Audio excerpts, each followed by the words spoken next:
Waduh, kok aku jadi merinding ya. Jadi merinding beneran loh, sumpah loh. Kok kangen rasanya ya. Ingat sampai sakit tipes ngerjakan tesis Masya ini. Allah, iya, Dari jam perjuangan. 8 pagi sampai jam 8 malam di perpustakaan ngindarin nambah uang kuliah, ternyata masuk rumah sakit lebih mahal pada uang kuliah. Oh yeay, oh yeay, yeay yeay. Asik. Ini dia 4 bincang-bincang asik soal pemilu dan segala pernak-pernik. Biar kamu ngerti dan gak malu-malui. Ngerti hakmu dan paham kewajibanmu. Asik. Yeay, yeay, yeay. Halo teman pemilih, ya ketemu lagi ya. Ya, bersama saya Ira Nawanglan dan rekan saya yang cantik. Wih cantik ya, bersama saya Gina, Kak Ulan juga cantik banget loh. Alhamdulillah, iya terima kasih. Nah, kita bertemu di podcast KPUM, podcast Komisi Pemilihan Umum Kota Medan di channel YouTube Humas KPU Kota Medan. Nah, teman pemilih, apa kabarnya nih? Semoga teman pemilih dalam kondisi sehat walafiat, lancar segala aktivitasnya ya. Amin. Yang dari kemarin udah nungguin podcast kita, thank you so much karena sudah menanti dan hari ini selamat menikmati karena tema kita hari ini sangat menarik sekali ya tentang demokrasi dan penyelenggaraan pemilu di Indonesia bersama dengan seseorang yang sangat luar biasa, yang keren banget profilnya. Waduh. Bener loh. Iya benar, seorang akademisi dan pengamat politik di Kota Medan dengan usia yang masih muda ya. Hasil penelitian dan tulisannya ini banyak kita jumpai di media massa. Wah, sekali ini sedang menempuh pendidikan S3 loh ternyata Iya, benar ya. sekali. Langsung aja kita perkenalkan, ini dia Abang Fernanda Putra adalah SSMA. Yeay, selamat datang Bang Fernanda. Iya, selamat datang. Cerah ya hari ini ya. Terima kasih ya. Sehat. Sehat ya. Terima kasih sudah meluangkan waktunya untuk hadir di podcast KPUM, berbagi bersama dengan teman pemilih sekalian. Ya. Sama. Ini kan kita ngobrolin soal demokrasi nih ya. Ini demokrasi yang memang apa ya? Negara Republik Indonesia kan menganut demokrasi ya untuk rakyatnya sebagai pemilih gitu ya. Iya. Nah, demokrasi ini kan berasal dari kata demos dan kratos, yang Betul. artinya kekuasaan ada di tangan masyarakat. Nah, menurut Bang Fernanda ini, sejauh ini masyarakat itu sudah punya kuasa penuh nggak sih? Paling tidak dalam menggunakan hak pilihnya. Ya, kalau kita bicara tentang demokrasi itu kan dia maknanya filosofis ya. Demos dan kratos itu kan salah satu sistem di dalam menyelenggarakan negara. Nah, konteks hari ini demokrasi itu juga banyak varian tuh. Iya. Nah, salah satunya yang kita ambil ini adalah persyaratan yang paling mutlak dalam demokrasi itu adalah adanya pemilu dan partai politik, kan begitu. Ya. Nah, pemilu situlah kemudian dianggap sebagai representasi dari kedaulatan rakyat. Tapi kan tidak sebatas itu. Nah, kekuasaan dan kedaulatan rakyat itu punya makna yang berbeda. Nah, kalau tadi ditanya tentang apakah pemilih sudah punya kekuasaan untuk memilih, ya kalau dalam konteks pemilu kita hari ini, kita bisa katakan ya pemilih sudah punya kekuasaan karena dia bisa menentukan siapa yang ingin dia pilih. Tapi kan prakteknya kan banyak variabel-variabel yang menentukan seseorang itu memilih apa, kan begitu ya, bisa saja dengan intervensi atau manipulasi dan lain-lain lah. Nah, jadi kondisi sekarang ini kekuasaan pemilih kita, kok saya bilang sih sudah punya kekuasaan dalam memilih gitu. Tapi apakah kemudian mereka berdaulat? Nah, itu yang belum tentu. Kenapa mereka tidak berdaulat? Karena mereka itu memilih belum tentu atas dasar keyakinan mereka. Nah, itu saya katakan banyak variabel yang harus kita lihat dalam mereka menentukan pilihan itu. Seperti apa tuh Bang? Politik uang? Ya, misalnya saja ada pegawai sebuah perusahaan yang kemudian ada direkturnya yang maju menjadi kandidat ya. Nah, dia kan mau tidak mau harus memaksa pegawainya harus memilih itu misalnya. Sementara kan pilihan itu kan pribadi ya, private ya. One people, one vote, one value tuh, apalagi dengan sistem pemilu kita yang jurdil, luber dan jurdil itu. Tapi kan faktor-faktor itu bisa saja terjadi, misalnya juga money politik, kan begitu, dengan sistem-sistem yang ada hari ini yang terbuka, memberikan peluang besar kepada orang-orang yang punya duit untuk vote buying ya, membeli suara rakyat. Dan kondisi rakyat hari ini ya, pendidikan politiknya belum tinggi ya, melek politiknya. Rakyat udah terpengaruh gitu ya Bang ya. Iya, Sehingga masih begitu. ada istilah wanimiro jadinya Bang ya. Ya, Wani Piro, kan? Terus Serangan fajar ya. serangan fajar, kan macam-macam ya istilahnya begitu. Nah itu yang saya pikir itu yang belum berdaulat di situ. Jadi gimana nih caranya untuk menyadarkan masyarakat bahwasannya dia sebagai pemilih punya kuasa mutlak ya untuk bisa menentukan pilihannya? Ya pasti kita tidak pernah bosan untuk mengkampanyekan, mensosialisasikan bahwasannya rakyat itu berdaulat penuh atas kelangsungan bangsanya. Karena kan ketika masyarakat itu tidak paham dengan politik, maka mereka akan rentan untuk dibawa atau dimobilisasi gitu. Apalagi kondisi sekarang ini kan sebenarnya sudah sangat media itu kan sudah sangat gampang untuk kita jumpai media online dan lain-lain ya. Literasi digital itu kan seharusnya sudah meningkat. Nah masyarakat itu harusnya sudah bisa mencari referensi sendiri bahwasannya siapa kandidat yang memang dia harus pilih atau pelapon partai apa yang sesuai dengan ideologinya dia kan misalnya kira-kira begitu harus proaktif gitu. Nah tapi pendidikan, sosialisasi, kampanye tentang pentingnya politik itu harus terus dilakukan ya, bukan hanya di dunia kampus ya, bukan hanya di dunia kampus ya, LSM juga bergerak harus bisa di situ, kemudian penyelenggara pemilu, partai politik terkhusus gitu. Karena partai politik ini salah satu fungsinya adalah pendidikan politik gitu. Nah hari ini kan yang kita lihat partai politik sepertinya alpa untuk melaksanakan fungsi itu gitu. Selama ini diserahkan kepada penyelenggara saja untuk mensukseskan pemilu atau dunia kampus atau LSM gitu. Karena fungsi partai itu sebenarnya sebagai sekolah politik, sekolah kepemimpinan. Nah ini yang kemudian harus kita ingatkan juga partai politik kan. Jadi sama-sama saling mengingatkan gitu. Semua elemen harus ya, harus bergerak kan. Kita kan bicara tentang kebangsaan, keindonesiaan yang tujuannya kesejahteraan kan begitu. Nggak bisa satu-satu gitu, harus semuanya daya upaya terus dilakukan. Tadi Abang bicara tentang kesejahteraan.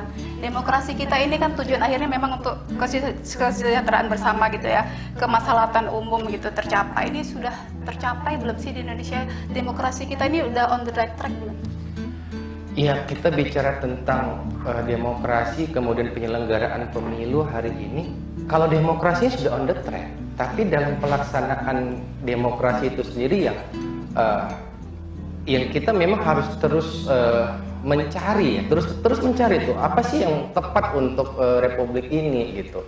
Karena kalau kita lihat flashback ke belakang, kita pernah menggunakan sistem pemilu tertutup ya. Betul. Ketika kita yang memilih partai politik saja, lalu kita nggak kenal siapa orang-orangnya. Nah itu dianggap tidak demokratis katanya. Padahal dalam demokrasi prosedural itu bagian dari demokrasi loh. Nah gitu. Nah tapi kemudian reformasi menuntut ada keterbukaan. Rakyat tidak ingin beli kucing dalam karung, maka dibentuklah sistem proporsional terbuka, kan begitu. Rule-nya sudah sangat baik gitu, tapi implementasinya ternyata sistem proporsional terbuka pun tidak ada masalah. Iya. Hari ini orang-orang yang tidak terdidik di partai atau tidak terkader dengan baik di partai, mereka bisa masuk ke dalam partai untuk dicalonkan tuh menjadi calon legislatif gitu. Ya berbekal apa? Mungkin berbekal ketenaran, popularitasnya tinggi, atau berbekal modal ekonomi yang kuat. Ya partai meminang mereka. Kebutuhannya apa? Untuk suara. Lalu masyarakat kan juga bersifat pragmatis. Ketika model itu terbuka, kita kenal caleg butuh suara kita, di transaksi-transaksi begitu tuh akan terus berlaku gitu. Makanya kan serba sulit. Tapi kalau bilang on the track, ya kita on the track. Tinggal demokrasi seperti apa yang ingin kita mainkan di republik ini dengan tujuan kesejahteraan rakyat. Jadi sebenarnya idealismenya, regulasi-regulasinya itu sudah benar gitu, tinggal pelaksanaannya aja mungkin yang nggak perlu dibenahi gitu ya. Iya, regulasi kan harus terus mengikuti zaman ya, tidak bisa saklek juga. Kita kan perubahan itu kan sangat cepat terjadi. Nah itu kan harus ada evaluasi terus menerus gitu. Yang penting sesuai dengan konstitusi, tujuan bernegara ini ada kesejahteraan rakyat. Sampai hari ini kan kesejahteraan itu belum tercapai kan begitu. Artinya kita review lagi dong apa yang salah dengan sistem ini gitu. gitu. Oke, tapi kan menurut hasil penelitian yang dilakukan KPU Kota Medan usai pilkada lalu nih ya Bang ya, banyak yang nggak nyoblos karena alasan sakit ataupun apatis ataupun lagi di luar kota gitu ya, ataupun karena malas juga. Jadi kayak lumrah gitu. Apakah ini lumrah terjadi di iklim masyarakat? Saya pikir memang itu satu hal yang lumrah gitu. Nggak ada juga satu negara pun di dunia ini yang menganut sistem demokrasi yang pemilih itu 100% itu nggak ada gitu. Nah, banyak faktor yang menyebabkan alasan-alasan itu terjadi. Yang pertama mungkin memang dia nggak punya pilihan gitu. Karena yang disajikan sama dia itu sesuatu yang dia tidak melekat gitu. Pelakon partainya mungkin tidak sesuai dengan dia, caleg-caleg nggak sesuai dengan dia, dan lain-lain, banyak faktor ya. Lalu kemudian misalnya sistem pemilihannya yang dianggap masih ribet misalnya ya. Misalnya kayak anak-anak kuliah ya yang ada di USU, kemudian momentum pemilu mereka harus pulang kampung tuh biayanya gimana gitu. Ini kan jadi masalah-masalah tuh kan. Satu suara terus berpikir seberapa penting sih satu suara? Padahal sesuatu memang penting, tapi karena masalah effortnya terlalu besar menurut saya. tidak sebanding dengan kehadiran dia di sana, dia nggak datang gitu, tidak hadir. Nah itu kan harus kita pikirkan pembenahannya. Ya mungkin saja nih, kalau saya sih berpikir sekarang aja kan kampus sudah menggunakan hybrid ya, bisa offline bisa online gitu. Nah ke depan bisa saja model sistem pemilihan kita itu digunakan hybrid juga. Ya, betul. Bagi daerah perkotaan yang jaringan internet sudah sangat stabil misalnya, ya gunakan dengan e-voting misalnya kan, buat aplikasi orang peduli lindungi ternyata bisa kok untuk mencengkram kita semua gitu. Apa susahnya? Itu mungkin itu KPU lah yang mikirkan ya sebagai penyelenggara pemilu. Nah daerah-daerah yang kemudian masih sulit akses ya dibuat dengan cara yang manual misalnya, ya sistem hybrid lah, karena kan ini eranya memang era teknologi informasi gitu. Kita nggak boleh tertinggal juga. Tambah satu lagi biaya anggaran, tidak harus membuang-buang kertas dan lain-lain ya, seperti itu. Ide yang bagus sih sebenarnya ya. Tapi ngomong-ngomong, Bang Fernanda pernah nggak? Tidak menggunakan hak pilih. Yes, pernah nggak milih gitu? Bicara keluarganya ada cerita mungkin Ya, sebelumnya. ada sih sebenarnya. Sebenarnya nggak baik juga ya, tapi ya. Jadi gini, ketika seseorang tidak menggunakan hak pilihnya, itu juga kita nggak bisa salahkan ya. Itu bagian dari bentuk protes voting gitu. Itu istilahnya protes voting gitu. Tidak menggunakan hak pilih itu adalah haknya, hak konstitusi dia gitu. Nah, saya ya jujurnya saya pernah ya. Karena memilih itu bukan kewajiban ya kan, tapi hak. Ya, bukan kewajiban tapi hak gitu ya. Nah, kalau jujurnya saya pernah tidak memilih satu keluarga gitu. Itu kasus sebenarnya karena tempat TPS saya dengan tempat tinggal saya tuh saya pikir cukup jauh gitu. Saya harus datang pagi, kan dibatasin ya. Dan satu lagi memang kandidat pada saat itu saya pikir tidak, kan ada 2 kandidat ya khususnya untuk Pilkada Medan pada saat itu gitu. Tapi udah berapa tahun yang lalu ya. Udah ke apple to apple gitu. Kita udah langsung berpikir ya udah menang si tawar lah gitu. Jadi nggak usah buang-buang energi juga lah ke sana kan gitu ya pada saat itu. Jadi masukan juga ini sebenarnya bagi KPU ya, masalah TPS ya tadi Bang ya, karena terlalu jauh jadi bikin orang males untuk milih gitu. Nah, ya sebenarnya saya pikir kalau untuk satu kota itu udah adanya cara, apalagi pemilihan kepala daerah ya. Tapi kan implementasi di tingkat KPPS yang mungkin mereka tidak paham dengan regulasi yang dibuat oleh penyelenggara di atas, misalnya KPU Medan misalnya begitu. Mungkin kita bisa memilih di situ sebagai pemilih pindah misalnya kan. Nah tapi mungkin ada kejadian KPPS menolak, karena mereka nggak paham dengan itu. Nah itu menjadi masalah itu. Kecuali yang keluar kota atau apa ya beda lagi kasusnya. Kayak saya kan hanya malah satu dapil pun sebenarnya kok bisa dibilang. Dari pemaparan Abang tadi berarti mungkin bimteknya KPU perlu ditingkatkan seperti itu kan. Jadi pemahaman tingkat bawah ini KPPS terutamanya sebagai ujung tombak KPU ini semakin paham tugas-tugasnya seperti apa, mampu melayani masyarakat. Iya, karena kan ad hoc yang dibuat itu kan ad hoc gitu. Tapi boleh deh kasih apa ya semangat untuk para masyarakat atau para mahasiswa yang secara mau gitu ya. Secara Abang ini dosen Abang kan politik dosen ya. gitu ya yang selalu ketemu sama mahasiswa gitu ya. Bahwasanya mahasiswa ataupun generasi muda itu penting untuk memilih. Iya, itu selalu saya sampaikan di kelas ya. pelajaran pengantar politik atau partai politik pemilu kan saya mengampu mata kuliah itu ya. Ya.